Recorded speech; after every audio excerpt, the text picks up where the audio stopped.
The courtroom hummed with raw tension. Officer Gage Rourke stood rigid, face pale, while Judge Everett Lang fixed him with a hard stare from the bench. Agent Jade Bennett sat calmly, hands folded, her gaze sharp and unyielding on the officer. The judge's voice sliced through the low murmurs. "You illegally detained a high-ranking federal agent. Do you understand the gravity of your actions?" Rourke blinked, stunned. Jade leaned forward, her voice cold and exact. "I showed you my credentials, officer, but you refused to listen." The gavel struck with force. Millfield was the kind of town that clung to its past, the way rust clings to an old chain. Faded American flags hung limp along Main Street. Family shops with peeling paint lined the sidewalks, their windows unchanged for decades. The town moved at its own slow, predictable pace, fiercely resistant to anyone or anything that did not fit its mold. In places like Millfield, history was not merely remembered, it was enforced.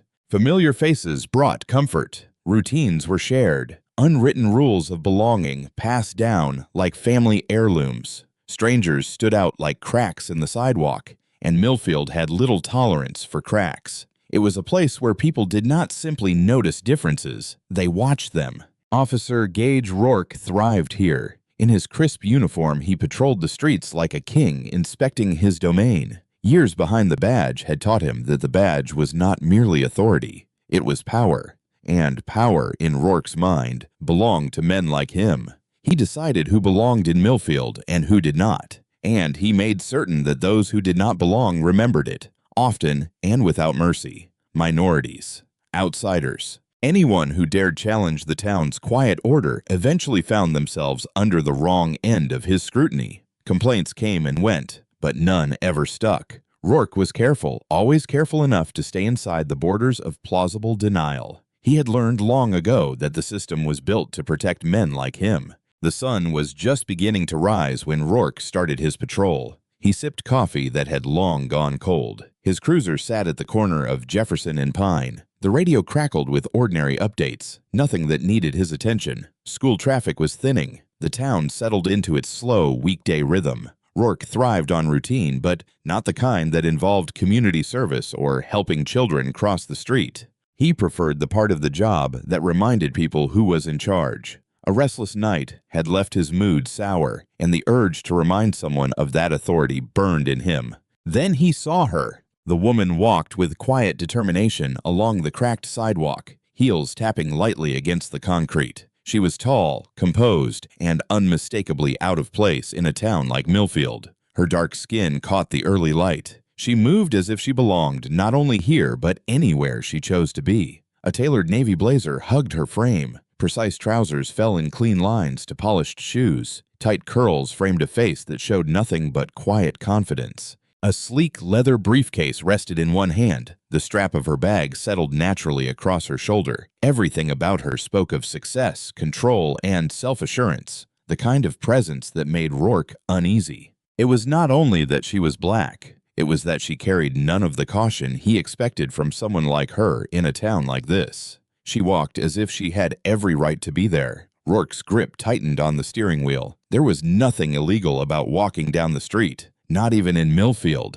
but something in her confidence triggered his need for control. Confidence like that, especially in a black woman, always felt to him like defiance. It did not matter that she was breaking no law. People like her believed themselves above it, and that was enough. His eyes narrowed as she crossed in front of his cruiser, her gaze steady and uninterested in the patrol car, watching her like a predator sizing up prey. Someone like her had no business here. Not dressed like that, not walking as if she owned the place. Rourke reached for the radio, then stopped. There was no reason to call it in. She was not a threat to the town. She was a threat to his authority. He tossed the empty coffee cup onto the passenger seat, wiped his hand on his uniform pants, and flicked on the lights. Red and blue cut through the quiet morning. Tires crunched over loose gravel as he pulled away from the curb and accelerated to catch her. The woman did not flinch when the lights flashed in her peripheral vision. She slowed, then stopped, turning her head just enough to acknowledge the patrol car drawing alongside her. Calm, controlled, unshaken. Rourke hated that. He lowered the window, face set in a mask of professional indifference. "Ma'am," he called, voice cold and sharp. "Stop right there." She halted, adjusting the strap of her briefcase. Her expression did not change. No confusion, no worry, not even mild irritation. Only calm. The kind of reaction Rourke despised. He was used to hesitation, to stammered explanations, not this quiet certainty. It felt like defiance, even if she never intended it.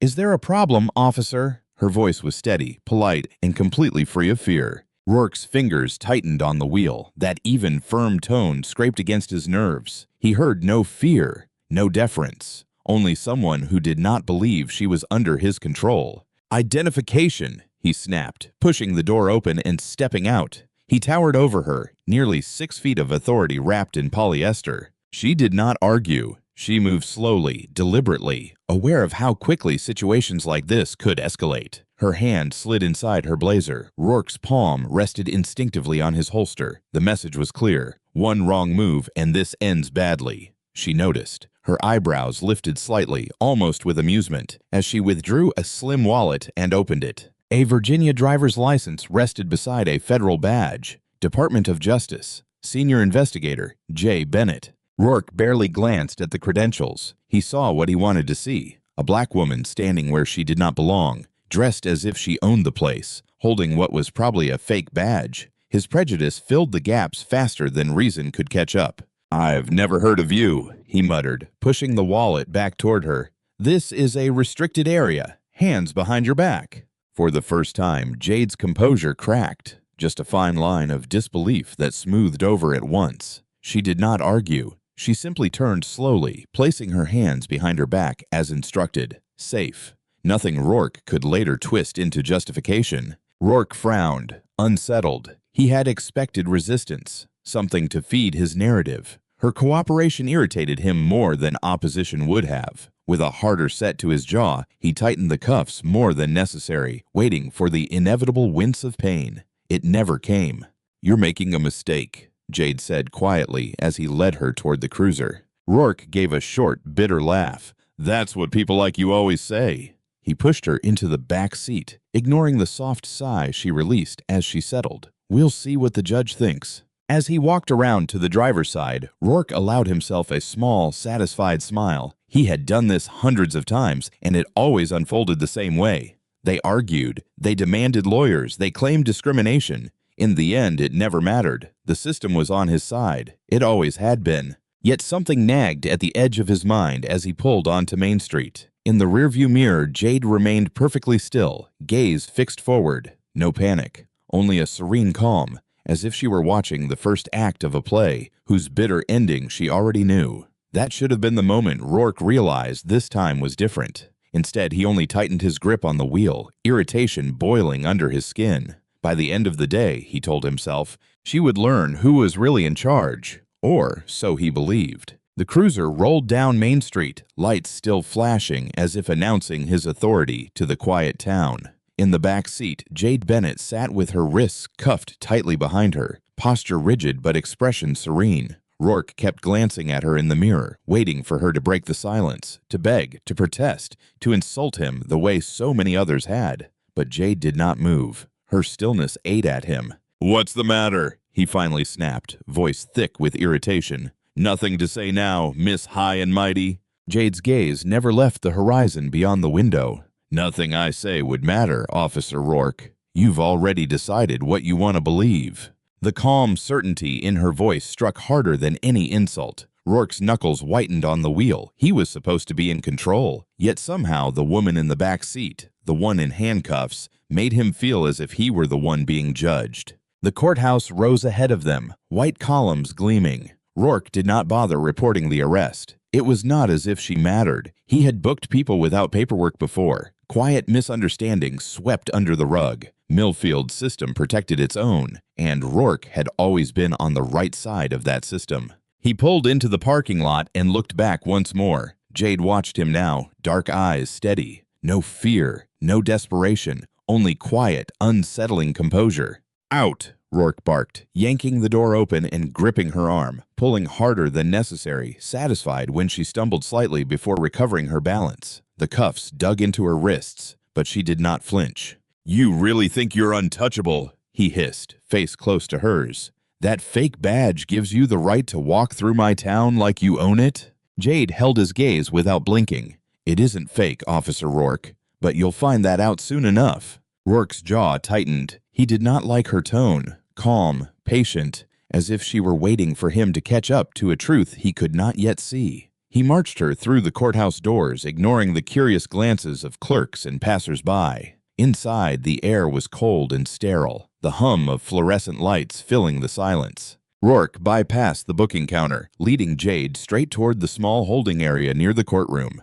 "Booking can wait," he muttered half to himself. "Let's see what the judge thinks of your little performance." Jade sighed quietly but said nothing. She did not resist. She did not speak. She gave him nothing to hold on to. It was maddening. They entered the courtroom where Judge Everett Lang already sat on the bench, scanning documents while a clerk whispered something in his ear. The judge looked up, frowning as Rourke dragged Jade toward the front of the room. "Your Honor," Rourke announced, chest puffed with authority. "This woman was found in a restricted area and refused to comply with my instructions. I bring her for processing." Judge Lang barely glanced up. "Name?" Jade straightened, adjusting her blazer as best she could with her hand still cuffed. "Bennett." Rourke's mocking smile widened. He was ready for the judge's indifference, ready to watch the woman's calm shatter when she realized no one cared about her credentials. But the judge's pen stopped mid-signature. His gaze lifted, sharp and calculating, locking onto Jade's face. "Jade Bennett," he repeated slowly. His tone shifted from indifferent to cautious. Rourke frowned. What was that expression? Recognition. That made no sense. She was nobody. "Do you have legal representation, Ms. Bennett?" Judge Lang asked in an unusually careful voice. Jade smiled faintly, her first real expression since the encounter began. "I won't need representation, Your Honor." Rourke's smile stretched wider, another naive one who thought she could talk her way out of trouble. He crossed his arms, waiting for the inevitable pleas, the weak excuses. But the judge's expression did not soften. If anything, it hardened. "Officer Rourke," Judge Lang said, voice cold and precise. "Let me see the charges."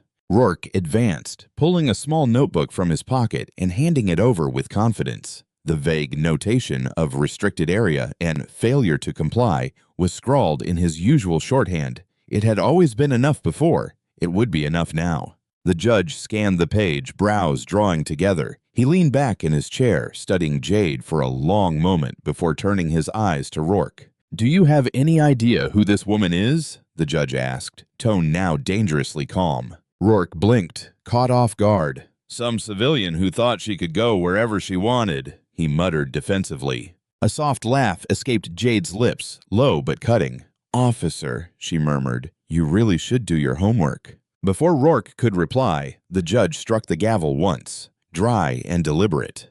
"Jade Bennett," Judge Lang said, "is a senior investigator with the Department of Justice, a federal agent." The words hit Rourke like a freight train. His breath caught. The arrogant smile vanished completely from his face. The room seemed to tilt. The fluorescent light suddenly too bright. The polished floor too slick under his boots. "What? That can't be right." He had seen a badge. Anyone could buy a badge online. Anyone could fake credentials. "That's not possible," he stammered, disbelief twisting his features. She didn't show real credentials. Anyone can flash a badge.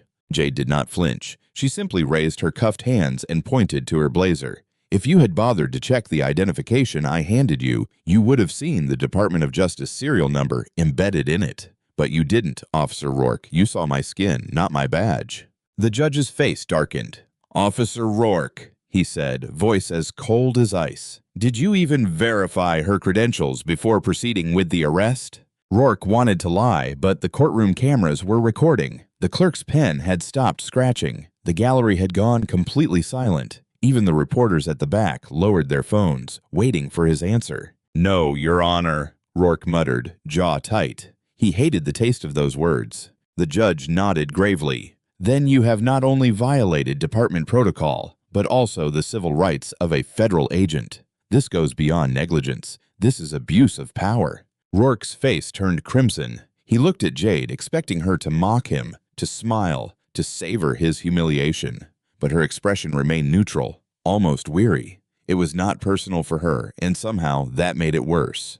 "Your Honor," Rourke blurted, desperate to regain control. She was near a restricted area. That's probable cause. I was following standard procedure. Judge Lang's lips curved into something between a frown and disdain. Probable cause for walking down the street near a public courthouse? This is Millfield, Officer Rourke, not a war zone. You had no reason to stop her, much less arrest her. Rourke opened his mouth to argue, but the judge raised a hand, silencing him. Enough! Remove the cuffs. For a moment, Rourke did not move. His fingers trembled near his belt. Releasing her felt like surrender, like admitting he was wrong in front of the same people who normally nodded at his actions without question. Jade turned, offering her wrists without a word. Rourke fumbled with the key. The metal of the cuffs bit into his pride as much as it had into her skin. When the cuffs clicked open, Jade rubbed her wrists. The red marks stood out against her dark skin. No one needed to say it. The evidence was there for everyone to see. The judge leaned forward, eyes narrowed. Ms. Bennett, do you wish to press charges? Rourke's heart lurched. If she said yes, everything would be over. Suspension, investigation, possible termination. He had seen it happen to others. He had always been untouchable, until now. Jade studied Rourke for a long moment, then slowly shook her head. Not yet, Your Honor, she said quietly. I prefer that internal affairs handle this properly. I'm more interested in understanding how someone like Officer Rourke feels empowered to act this way without consequences. Rourke's breath caught. The words hung like a soft but lethal threat. She was not letting this go. She was giving him rope, not to escape, but to hang himself. The judge nodded. Very well. Officer Rourke is relieved of duty effective immediately. I will notify the department, and Internal Affairs will conduct a full review. Do not leave this courthouse until further notice. Rourke stepped back, fists clenched at his sides. He had entered that courtroom ready to humiliate Jade Bennett, to strip her of her pride and authority. Instead, he now stood exposed, powerless, drowning in the same system he had used as a weapon against others for years. Jade adjusted her blazer, smoothing the fabric as if brushing away the last traces of his control. She did not look at him again. She did not need to. The judge struck the gavel. The dry crack echoed in Rourke's ears long after the room began to empty. He remained there, breathing hard, watching as Jade walked out through the doors without sparing him even a glance backward. That should have been the end. A moment of reckoning. A lesson learned. But for Rourke, it was nowhere near finished. The humiliation had hardened into something darker, something colder. She had embarrassed him, stripped him of his authority in front of people who once feared him. And as Jade disappeared down the hallway, heels clicking softly against the polished floor, Rourke made himself a silent promise. He was not finished with Jade Bennett. Not yet. If you believe Jade was right to stand firm and expose the abuse of power, let that conviction stay with you. Accountability must apply no matter who wears the badge. But here is the real question. If Rourke was willing to cross the line so easily, what do you think he will do now that his authority has been publicly challenged? The courthouse doors closed behind Jade Bennett, the echo of the judge's gavel still lingering in the back of her mind. Outside, the sun felt brighter than she remembered after the sterile fluorescent light of the courtroom. She adjusted her blazer, ignoring the deep redness around her wrists where the cuffs had bitten into her skin.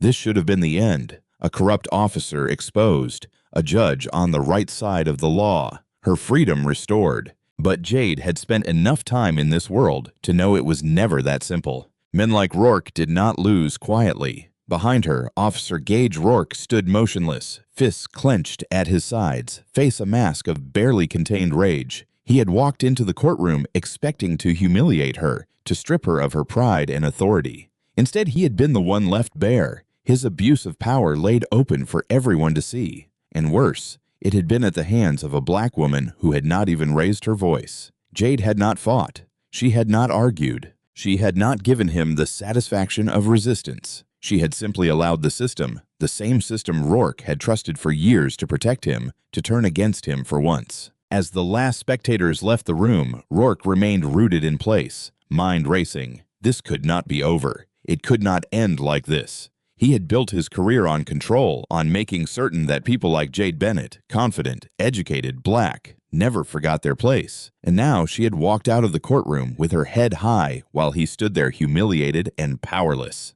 He would not accept that. Rourke's hand moved toward his radio. then stopped. Calling it in meant paperwork. Paperwork meant scrutiny, and scrutiny was the last thing he needed right now. He needed to handle this quietly. He stormed out of the courtroom, boots echoing against the polished marble, breath short and agitated. He did not even glance at the court clerk, who watched him with a mix of curiosity and poorly hidden satisfaction. Everyone had seen it. They had seen him lose. That was what burned the most. In the parking lot, Rourke yanked open the door of his cruiser and dropped into the driver's seat. His fingers closed around the steering wheel until his knuckles turned white. His mind was a whirlwind of anger and calculation. He could have let it go, chalked it up to a bad day, a misunderstanding, and moved on. But that was not his nature. Rourke did not lose, and he certainly did not lose to someone like Jade Bennett. He pulled out his phone and dialed a number he knew by heart. It rang twice before a rough voice answered. "Tom," Rourke muttered, staring out through the windshield at the courthouse steps. Jade was nowhere in sight. "I've got a problem." Sergeant Vance Harlan had been Rourke's unofficial backup for years, the kind of officer who did not mind bending the rules as long as the right people stayed on top. He had climbed the ranks by keeping everything quiet. Complaints disappeared. Investigations stalled. Witnesses suddenly lost interest in testifying. Harlan thrived in the shadows, and Rourke knew that if anyone could help him clean up this mess, it was him. "What kind of problem?" Harlan asked, suspicion already thick in his tone. "Federal," Rourke spat. "A woman named Jade Bennett, Department of Justice investigator. I stopped her for looking out of place, and now the judge is breathing down my neck." There was a pause. Then Harlan let out a low, cruel laugh. "You arrested a federal without checking her credentials. Jesus, Rourke, you're losing your touch." Rourke's jaw tightened. "I didn't call for a lecture. I called for cover. She's not going to walk away from this like nothing happened." Harlan sighed. "You want this to disappear? Fine. I'll make some calls, but you'd better hope she doesn't start poking around. If she sticks her nose in the wrong corners, you won't be the only one who falls." Rourke did not answer. He did not need to. He had already made his decision. Jade Bennett had embarrassed him, made him look weak. And there was one thing Rourke hated more than anything else: losing control. Jade, unaware of the storm gathering behind her, walked steadily down Main Street, phone pressed to her ear. The call connected after 2 rings. "Corinne," Jade said, voice calm despite the adrenaline still racing through her veins. "I was stopped. He ignored my badge and took me before the judge. Judge Lang shut it down." Agent Corinne Hale, Jade's direct supervisor at the Department of Justice, did not sound relieved. "And Rourke, what's his next move?" Jade sighed, scanning the streets of Millfield. Everything looked peaceful. Too peaceful. A mother pushed a stroller past the bakery. An older man tended the flower boxes in front of the hardware store. Everything seemed normal, but Jade knew. Small towns had a way of closing ranks when one of their own felt threatened. "He's the type who doesn't sit still after something like this," Jade admitted. "But now he's exposed. He'll think twice before doing anything stupid." Corinne's silence stretched a second too long. "Don't underestimate men like him, Jade. They don't think twice. They double down. Get out of Millfield now." Jade hesitated. She had come to Millfield for more than Rourke. The Department of Justice was quietly investigating corruption inside small-town police departments across the state, and Millfield had lit up like a Christmas tree on the first sweep. Rourke was only the tip of the iceberg. Beneath him was a network of officers who operated with impunity, hiding behind procedural jargon and small-town solidarity. If she left now, the investigation would stall. The victims, people too frightened or exhausted to fight, would be left to suffer in silence. "I can't," Jade said finally. "Not yet." Corinne cursed under her breath. "Jade."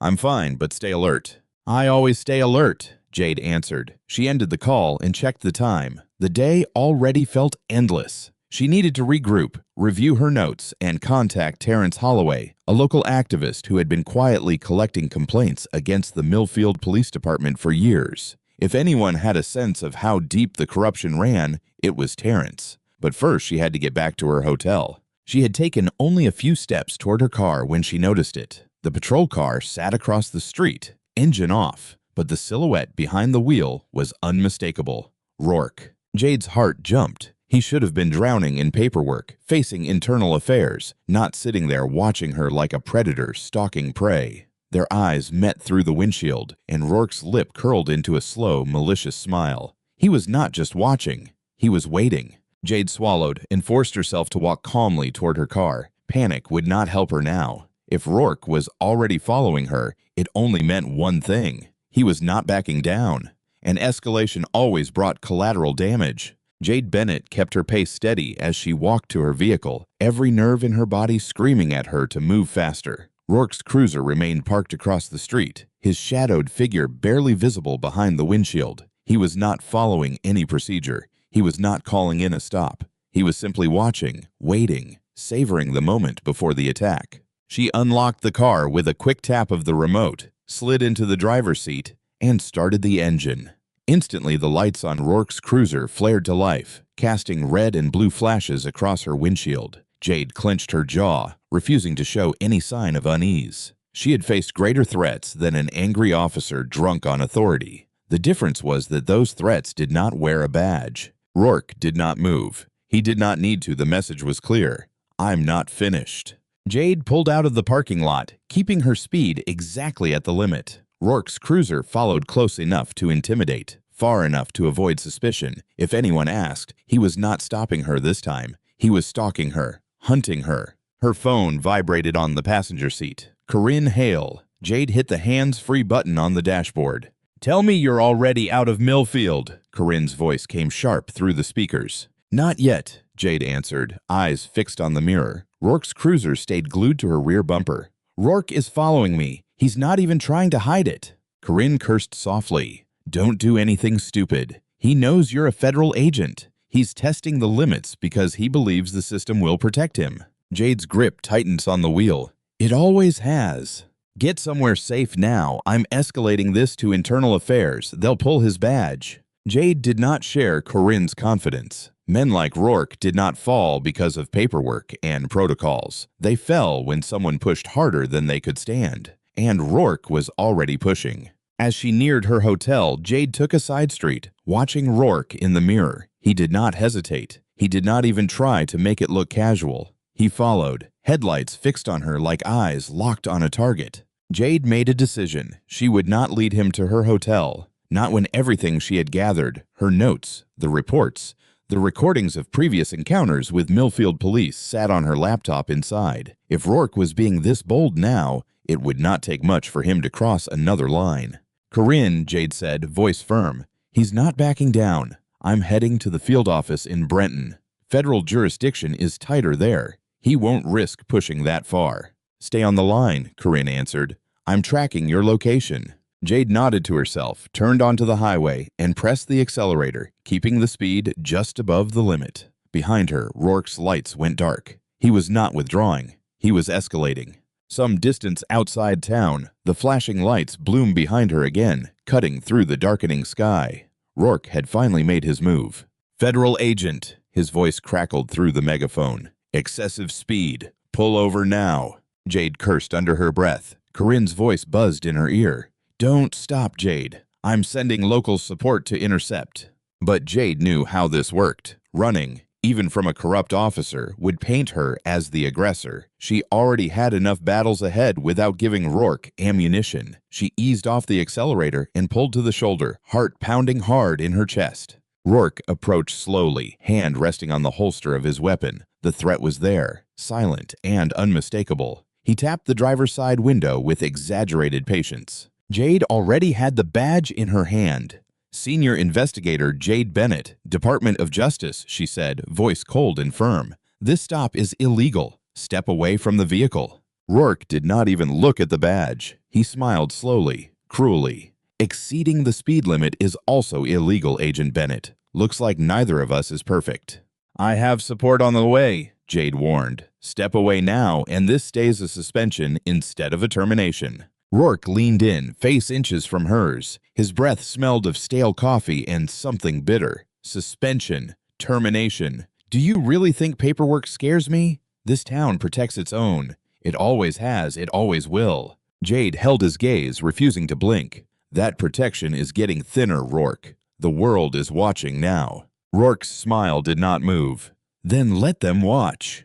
Before she could answer, the passenger door was yanked open. Another officer, Ray Henson, one of Rourke's usual lackeys, grabbed her arm and hauled her out of the car with practiced ease. "Out of the vehicle," Rourke ordered, as if she had resisted. "Hands where we can see them." Jade did not fight. Fighting gave them an excuse. Her badge remained in her hand, gleaming under the fading light. "You're making a mistake," she said again, voice calm but firm. Rourke's mouth twisted. "That's the same thing you said last time." The cuffs closed around her wrists, tighter than necessary, biting into skin already marked by the first arrest. Rourke leaned close, lips almost brushing her ear. "This time there's no judge watching," he murmured. Jade's heart pounded, not with fear, but with a cold, calculated fury. She was not the one trapped here. Rourke was digging his own grave, one reckless act after another. He simply had not realized it yet. Corinne's voice crackled weakly from the phone still resting on the dashboard. Jade, what's happening?" Rourke leaned in and ended the call with a satisfied click. "Looks like your lifeline just got cut." He pushed her toward the back of the patrol car. Jade stumbled but kept her chin high as Rourke smiled like a man who already believed himself the victor. But Jade still had one card left to play. "Is your body camera recording, Rourke?" she asked in an almost conversational tone. His smile faltered. "Must have failed when I got the call," he lied easily. Jade's smile was sharp as a blade. "Lucky for me, mine didn't."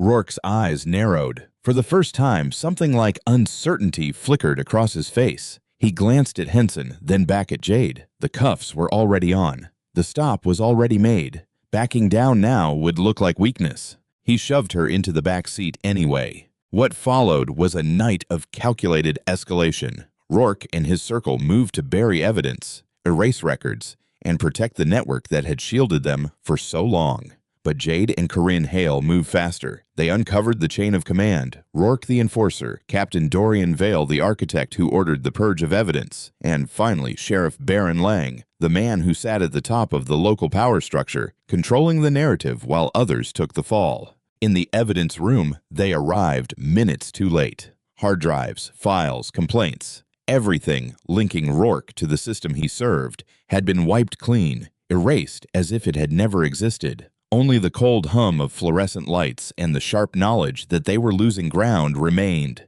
Corinne stood motionless beside Jade, jaw tight, fists clenched. "We got here too late." Jade did not move. Her mind raced, connecting points that had not seemed important before. Rourke had been reckless, arrogant, but not strategic. He was muscle, not brains. Someone had moved quickly, almost too quickly, to clean up his mess. Someone with enough authority to override federal authorizations and the influence to mobilize officers without raising suspicion. "Captain Vale," Jade said quietly, the name like ash on her tongue. "He ordered the evidence purge." Corinne turned sharply. "Are you sure?" Jade nodded, lips pressed into a hard line. "He's the only one with that level of power. Rourke was the enforcer. Vale is the architect. He's been covering for Rourke and his circle for years, and now he's covering his own tracks." Corinne cursed under her breath. "If Vale is cleaning house, he has the whole department on his side. We can't take on an entire station without reinforcements." Jade's gaze did not waver. "The reinforcements are compromised. If Vale is giving the orders, every officer under his command is a potential threat. We don't need an army. We need proof. Something Vale can't erase." Corinne hesitated, then nodded slowly. "His office. If he ordered the purge, the authorization logs will be on his terminal. If we get access, we can tie him directly to the cover-up." Jade did not waste time. "Then we move. Now." They left the evidence room, moving fast and silent down the dimly lit hallway. The station was strangely quiet. No officers chatting at the front desk. No murmur from the break room. Only the low hum of equipment and the faint creak of old floorboards under their steps. "Too quiet," Corinne murmured, hand sliding toward her weapon. They reached the administrative wing, where the captain's office stood like a fortress at the end of the hall. The door was closed, blinds drawn, but a faint glow from a monitor filtered through the slats, and the red light on the security panel blinked steadily. Jade looked at Corinne. "Cover the hallway, I'll get us in." Corinne nodded, drawing her weapon and positioning herself at the corner, eyes sharp and alert. Jade approached the panel and pulled out her Department of Justice override key. Technically, she was not authorized for this kind of operation, but technicalities had stopped mattering the moment Rourke threw her into the back of his cruiser. The key slid into the panel with a soft click. The light shifted from red to yellow, then green. The lock released with a quiet hiss. Jade pushed the door open, weapon raised. "Captain Vale," she called, voice firm and authoritative. "Federal agent, hands where I can see them." Silence. The office was empty. No sign of Vale, no sign of a struggle. Only an immaculately ordered desk, a half-drunk cup of coffee already cold, and the low hum of a computer still on. Session open. Jade moved fast, holstering her weapon and dropping into Vale's chair. Corinne entered and locked the door with a sharp twist. "Hurry, we're against the clock." Jade's fingers flew across the keyboard. System logs, authorization codes, timestamps, access entries, everything the station had done in the last day. Her heart stopped for a second when she found the line she had feared. Evidence purge initiated by Captain Vale. Backup disabled. Federal firewall override authorized by Captain Vale. "There it is," Jade murmured, snapping a quick photo of the screen with her phone. He didn't just order the purge. He overrode the federal backup. He knew exactly what he was doing. Corinne leaned over her shoulder, eyes narrowed. "That's obstruction of justice. If this reaches internal affairs, Vale is finished." Jade's relief lasted only an instant. A new entry flashed on the screen. An active command remote system purge initiated. Total data wipe in 30 seconds. Jade's breath cut short. "He's wiping the entire server." Corinne's face hardened. "We need those files, Jade. Without them, it's your word against his." Jade did not hesitate. She pulled a Department of Justice encrypted USB from her pocket, standard issue, self-executing, and jammed it into the port. Her fingers moved with trained precision. 15 seconds, Corinne warned, glancing toward the hallway. "We've got movement." Jade clenched her teeth. "Almost there." The screen flickered as the device's automatic backup activated, copying every log, every deleted file, every metadata entry Vale had tried to bury. The progress bar crawled with desperate slowness. 10 seconds, Corinne snapped, raising her weapon as footsteps echoed in the hall. "We have to move." The bar hit 95, 97, 99. Complete. Jade yanked the drive free just as the screen turned red and the system collapsed under the weight of its own purge. Everything Vale had tried to erase now sat in her pocket, small, discreet, powerful enough to bring down an empire of corruption. "I have it," Jade whispered, standing so fast the chair toppled backward. "Now, move." Corinne yanked the door open, weapon high. The hallway was no longer empty. 3 Millfield officers stood at the far end, and in the center of them, calm as always, stood Captain Dorian Vale. He did not look surprised. If anything, he looked amused. "Good evening, Agent Bennett," he said, arms crossed over his chest. "Long night." Jade did not blink. "Step aside, Captain. You're obstructing a federal investigation." Vale's smile did not move. "Curious. From where I'm standing, you're the one breaking and entering without authorization." Corinne's weapon did not lower. "We have the records, Vale. Your access codes, your purge order. It's over." Vale sighed almost theatrically. "Really? You have a USB drive. I have an entire department loyal to me. Do you honestly believe internal affairs will take your word over mine?" Jade's heart pounded, but her face remained unreadable. "This drive is uploading to a federal server. Every keystroke is logged, every deleted file. Even if you killed us right here, right now, the truth is already out." Vale's smile faltered, just a flicker, but it was enough. The advantage was gone, and he knew it. "Drop the weapons, Vale," Jade ordered, voice sharp. "This ends tonight." For a moment, the hallway hung in absolute silence. Tension stretched to the breaking point. Then, slowly, Vale raised his hands, palms open. "Nice play, Agent Bennett," he murmured. "Smarter than Rourke. I'll give you that." Behind him, the officers hesitated. Uncertainty crossed their faces. The power dynamic had shifted, and in law enforcement, loyalty only reaches as far as survival. One by one, they lowered their weapons, stepping back from the captain they had followed without question. Vale's face hardened. "You really think this changes anything?" he scoffed. "Rourke was a pawn. I'm replaceable. The system adapts, it always does." Jade did not blink. "Then I'll keep cutting until there's nothing left that can grow back." The sound of federal sirens cut through the night. approaching fast. Vale's expression did not change, but the resignation in his eyes told Jade everything she needed to know. He had lost, and he knew it. Corinne stepped forward, cuffs in hand. "Captain Vale, you are under arrest for obstruction of justice, conspiracy to commit fraud, and tampering with federal evidence. Hands behind your back." Vale did not resist. He simply smiled, cold and knowing, as the cuffs closed around his wrists. "This isn't over, Bennett," he murmured as they led him away. "You're fighting shadows. You'll never win." Jade watched him go, heart still pounding. Maybe Vale was right. Maybe the system would adapt, rebuild, find new faces for old masks. But tonight, at least, the shadows had thinned, and she was not finished fighting. Not now, not ever. Federal vehicles flooded the parking lot of the Millfield Police Department, their lights casting hard, jagged shadows as they took Captain Vale away, his face frozen in a mask of bitter resignation. Jade Bennett stood motionless, hands still near her weapon, heart beating hard as the weight of the moment settled over her. Vale had fallen. The drive with every incriminating record was secure in her pocket. It should have felt like victory. It did not. Corinne Hale came up beside her, breathless but steady. "Vale is cuffed. The evidence is already backed up on a Department of Justice server. We have him." Jade's jaw tightened. "We cut off one head. The body keeps moving." Corinne frowned. "What do you mean?" Jade did not answer immediately. Her eyes swept the facade of the station, settling on the silhouettes of officers standing at the windows. None moved to intervene. None stepped forward to support Vale, but neither did they disperse. They were waiting, watching.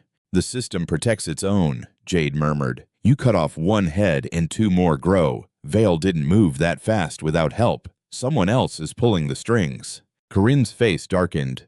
"Who?" Internal Affairs was already tearing through the station. Every terminal, every locker. Jade's phone vibrated in her pocket. She pulled it out, heart sinking as she read the message on the screen from an unknown number. "Did you really think Vale was the top? Turn around, Agent." Jade's blood ran cold. Instinctively, she turned. Across the parking lot, standing in the shadow of an unmarked black SUV, was a man Jade had never expected to see outside a press conference. Sheriff Baron Lang, the highest law enforcement authority in the county, Rourke's boss, Vale's boss.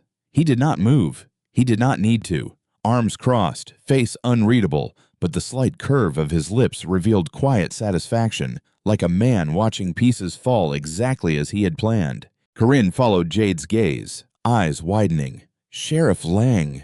He was the one who requested federal oversight when Rourke was exposed. Jade's grip on the phone tightened, because that way he controlled the narrative. While we chased Rourke and Vale, Lang was cleaning house on his own terms. The SUV's engine came to life. Lang held Jade's gaze a second longer, then climbed into the back seat. The tinted windows swallowed him as the vehicle pulled slowly away from the parking lot. Not a flight, only a silent, calculated retreat. Corinne swore, "He's running!"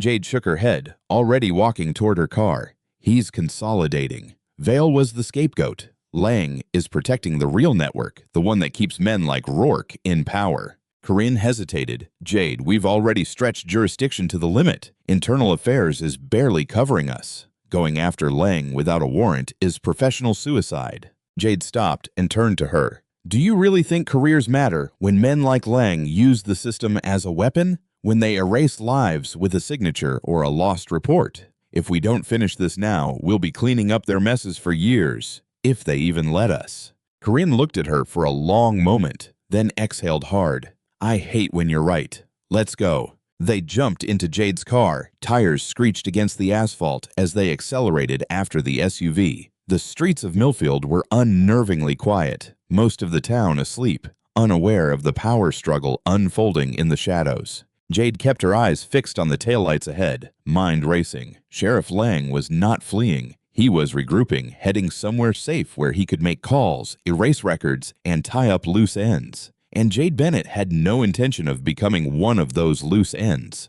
The SUV took a sharp turn onto a side road leading out of town. Jade's pulse quickened. "He's not going home. That road leads to the old training center." Corinne nodded, pulling out her phone. "I'm calling for backup." Jade reached over and lowered the phone. "No, this stays quiet." If Lang still has allies at the station, we'll be walking into a trap. We finish it clean." Corinne muttered something under her breath, but did not argue. They drove in silence, headlights off, following the SUV at a distance. When Lang's vehicle passed through the rusted gates of the abandoned training center, Jade stopped just outside the perimeter. The place was a relic, a half-renovated complex once used for tactical training, now reduced to cracked asphalt and graffiti-covered walls. But it had one clear advantage: isolation. Lang was counting on that. They moved fast, staying in the shadows as they crossed the yard. The SUV sat near the main building, engine running, headlights casting long, jagged beams across the broken pavement. No visible movement. Jade pointed to the side entrance, and they split. Corinne circled left while Jade advanced along the right wall, weapon in hand, steps silent on the concrete. Her breathing was slow and controlled, every nerve on high alert. The side door stood ajar. Too easy, too obvious. Jade did not hesitate. She slipped inside, weapon raised, eyes adjusting to the dim light. The space was nearly empty except for a few overturned chairs, an old desk covered in files, and an open laptop. Standing beside it, phone pressed to his ear, was Sheriff Baron Lang. Jade did not wait. "Drop the phone, Sheriff. Hands where I can see them." Long did not flinch. He ended the call calmly, set the phone on the desk, and turned toward her, raising his hands with an almost bored expression. "Agent Bennett," he said evenly, "I can't say I'm surprised." "Step away from the desk," Jade ordered, voice hard as steel. "You're under arrest for obstruction of justice, conspiracy to commit fraud, and complicity in corruption under federal investigation." Long let out a soft laugh, shaking his head slowly. "Are you sure you can back that up without veil to hang it all on?" "I have the authorization logs," Jade answered firmly. "Vale executed the purge, but the orders came from your office. You cleaned house while we chased ghosts. It's over." Long's smile did not disappear. "It's over, Agent Bennett? You're in an abandoned building pointing a gun at the highest-ranking law enforcement official in the county, with no backup. Do you really believe anyone is going to take your word over mine?" Jade's finger tensed on the trigger. "I don't need them to believe me. I have proof." Long's eyes flicked toward the laptop. The screen glowed with an open command window, remote access active. He was not deleting files. He was extracting them. Every case Rourke had touched, every complaint Vale had buried, every under-the-table payment, every falsified report, everything was there, preparing his exit strategy. "Blackmail files," Jade spat. "Leverage to stay one step ahead." Long's smile sharpened. "Of course, Agent. The same system you're so proud of eats whistleblowers alive. I didn't build this game. I just learned to play it better than everyone else." "The game is over," Jade snapped. "Step away from the laptop." For the first time, Long hesitated. His gaze moved from the computer to Jade and back, calculating, weighing. Jade saw it, that flash of decision. Long lunged. Jade fired. One clean, precise shot. The bullet struck Lang's shoulder, spinning him into the desk. The laptop crashed to the floor. The screen flickered once and went dark. "On the ground," Jade ordered, advancing with measured, controlled steps. Long groaned, hand pressing against the bleeding shoulder, but he did not resist. The dynamic had shifted, and he knew it. Footsteps sounded behind her. Corinne burst through the side door, weapon high, eyes widening as she took in the scene. "Sheriff Lang," Jade said coldly, "it's over. Hands behind your back." Long looked at her with hatred, breathing hard. "You think this changes anything? The system adapts, it always does." Jade took one more step, eyes ice cold. "Then I'll keep cutting until there's nothing left that can grow back." The cuffs closed around Lang's wrists. The final click echoed like a gavel falling in an empty courtroom. Outside, the first light of day broke over the horizon, casting long shadows across the cracked pavement. Lang was in custody. The files were secured. The network had been exposed, but Jade knew the fight was far from over. The system did not die quietly. It fought. It adapted. It found new faces for old masks. Yet that night, at least, another piece of that corrupt machine had been torn out by the roots. And Jade Bennett was not finished fighting. Not now. Not ever. As the first light stretched over Millfield, Sheriff Baron Lang slumped against the overturned desk, blood seeping from the bullet wound in his shoulder. The cold metal of the cuffs bit into his wrists, and the distant sound of approaching sirens grew louder, like an inevitable tide. Jade Bennett stood in front of him, weapon lowered but gaze sharp, adrenaline still surging through her veins. Corinne Hale took her place at Jade's side, breathing hard, weapons still drawn. Her eyes moved from Lang to the dark screen of the laptop lying on the floor. "Tell me you got the files," she murmured, voice tight between exhaustion and hope. Jade nodded, pulling the drive from her pocket. "I have everything. Every order, every falsified report, every under-the-table payment." Lang wasn't just covering for Rourke and Vale. He built the system they operated in. Long grimaced as he shifted against the desk. "You think that little drive changes anything?" His voice was hoarse, loaded with defiant bitterness. "You can't burn down an institution designed to protect itself." Jade crouched to his level, eyes cold and unbreakable. "You're right. The system protects its own. But when you pull out the foundation, the whole house of cards collapses. You were the foundation, Lang, and now it's over." Long's lips curved into a sardonic smile despite the pain. "Do you really think the higher-ups in the Capitol didn't know that they didn't benefit? I was convenient, replaceable. They'll hang me to save themselves, sure, but by the time you finish your paperwork, someone else will be sitting in my chair running the same playbook with a different face." Jade did not blink. "Then I'll take them down one by one."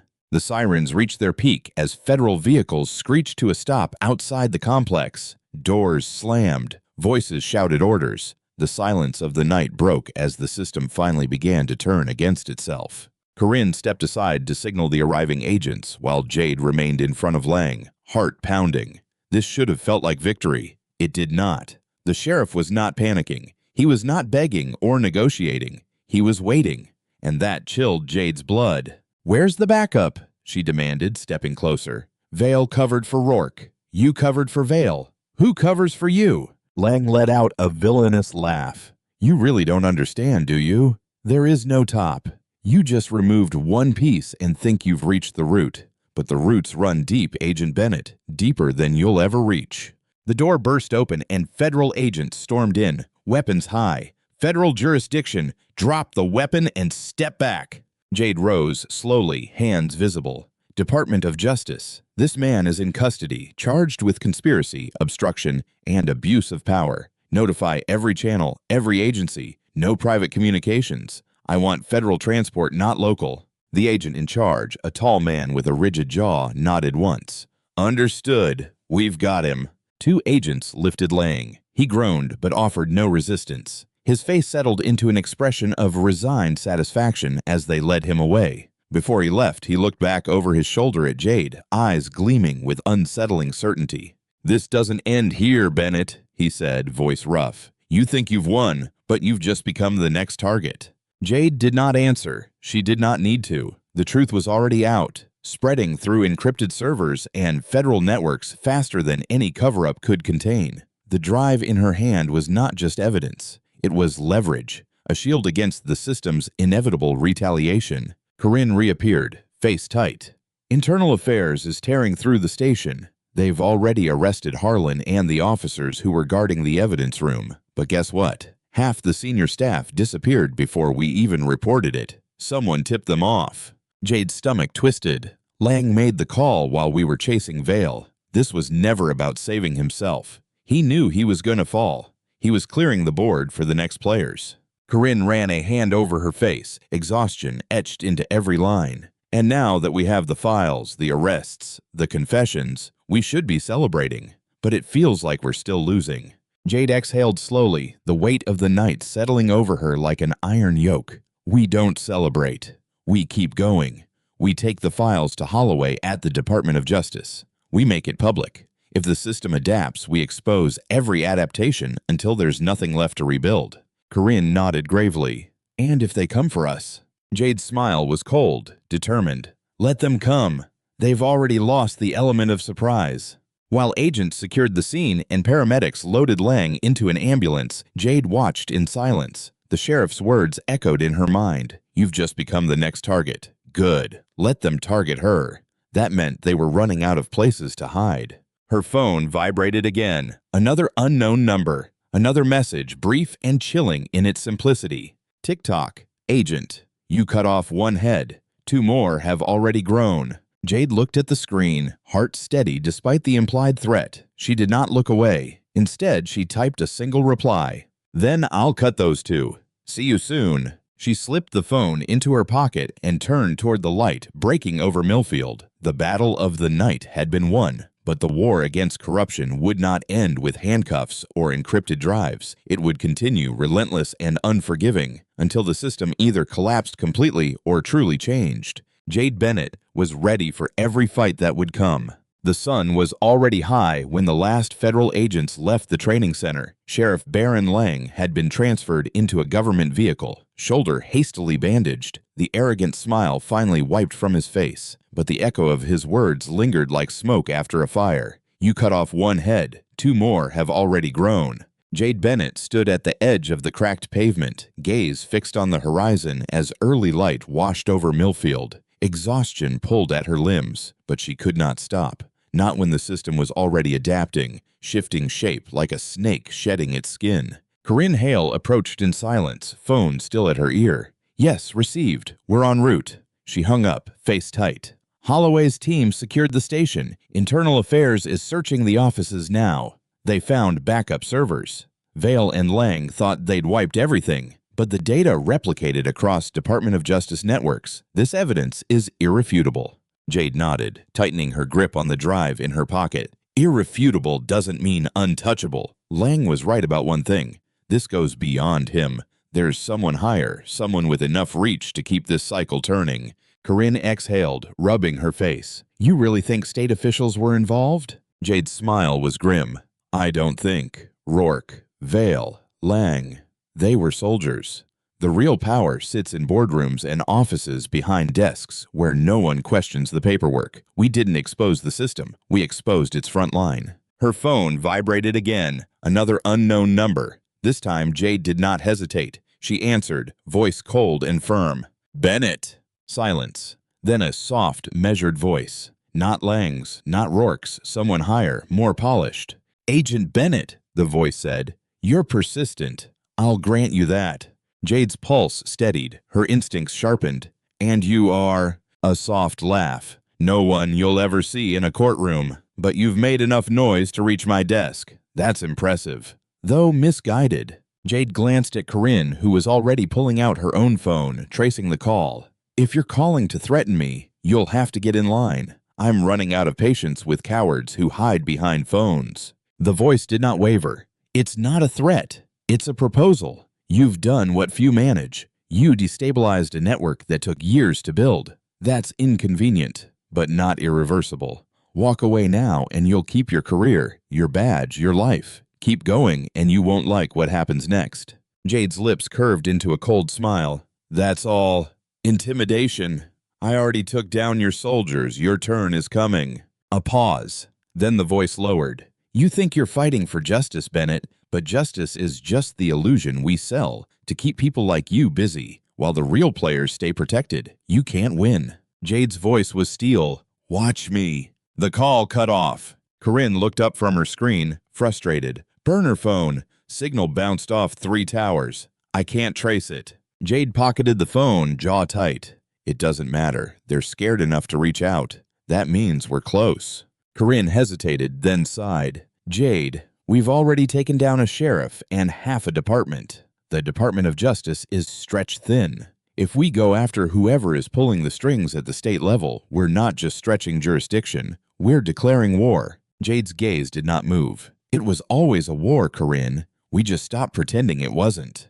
When they reached the Millfield Police Department, the place was swarming with federal agents. Officers who had once been loyal to Lang stood handcuffed, heads down, while internal affairs investigators carried out boxes of shredded documents and hard drives. The thin facade of authority that had protected Millfield's corruption for years had vanished, exposed. Terrence Holloway stood on the front steps, arms crossed, side still bandaged from an earlier shooting. His face, usually quick to smile, was hard and impenetrable. "Bennett," he said, voice rough.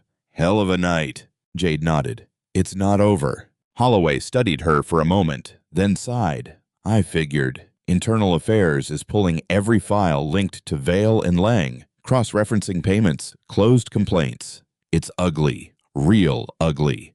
This station was ground zero, but the paper trail goes up, not down.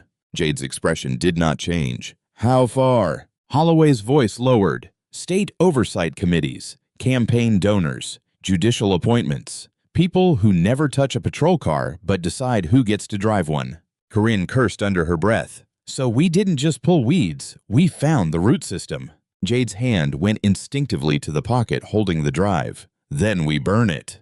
Holloway shook his head. It's not that simple. This isn't just a station scandal anymore. It's political. Federal prosecutors are already getting calls from state officials asking for context and leniency. They're closing ranks. Jade's smile was sharp as a blade. Then we don't go through the system.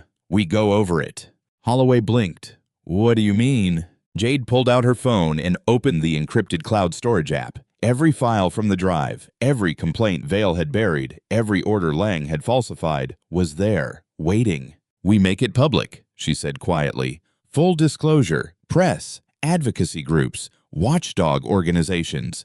We flood the system with so much light, they can't cover anything without exposing themselves. Corinne's eyes widened. Jade, if you do that, you're not just burning your career, you're putting a target on your back. The Department of Justice doesn't like rogue agents, even when they're right. Jade held her gaze, firm and unbreakable. The system tried to bury me the moment Rourke put those cuffs on me, and I'm still here. If they want to come for me, let them, but they'll have to do it in broad daylight. Holloway exhaled slowly. You're serious. Completely serious, Jade answered. This doesn't end with formal charges and press conferences. It ends when the people in charge can no longer hide behind bureaucracy. Corinne nodded, a reluctant smile tugging at the corner of her mouth. Well, hell, if we're going to fall, at least let's make it spectacular. Holloway let out a short laugh, shaking his head. You two are crazy, but you're right. Let's finish this. Jade waited, then touched the screen, selected every file, and pressed share. Within seconds, the truth was out. Emails, financial records, falsified reports, cases closed for lack of evidence. Everything Vale, Lang, and their invisible masters had fought to protect was now in the hands of people who answered to no state committees and no police unions. The system had adapted. It had changed shape to protect itself, but it had underestimated Jade Bennett. She was not fighting to save her badge. She was fighting to burn the rot that hid behind it. Her phone vibrated one last time. Another unknown number. Another message. You just declared war. I hope you're ready for the consequences. Jade smiled as she slipped the phone away. I've been ready. The sun climbed higher, casting long shadows over the broken station. Somewhere, powerful men were realizing they had lost control of the narrative. Jade Bennett was already walking toward her next battle, unhesitating, unstoppable, because the system could adapt, but so could she. And this time, she was not fighting alone. The story of Jade Bennett is not only about one woman confronting corruption, it is a stark reminder of how systemic racism and abuse of power thrive not only through individuals like Rourke, Vale, or Lang, but through an entire structure designed to protect itself. The system does not survive on brute force alone. It survives through silence, complicity, and the fear of retaliation. Jade's fight exposed more than corrupt officers. It revealed how deep the corruption runs when those who hold power prioritize control over justice. Every erased complaint, every falsified report, every silenced voice was not a failure of the system. It was the system functioning exactly as designed. But Jade's resilience proved a powerful truth. The system only wins if people like her give up, if they choose survival over accountability. Her victory did not come from a badge or a title. It came from persistence, from allies like Corinne and Terrence, who refused to back down, and from the countless victims whose stories finally came into the light.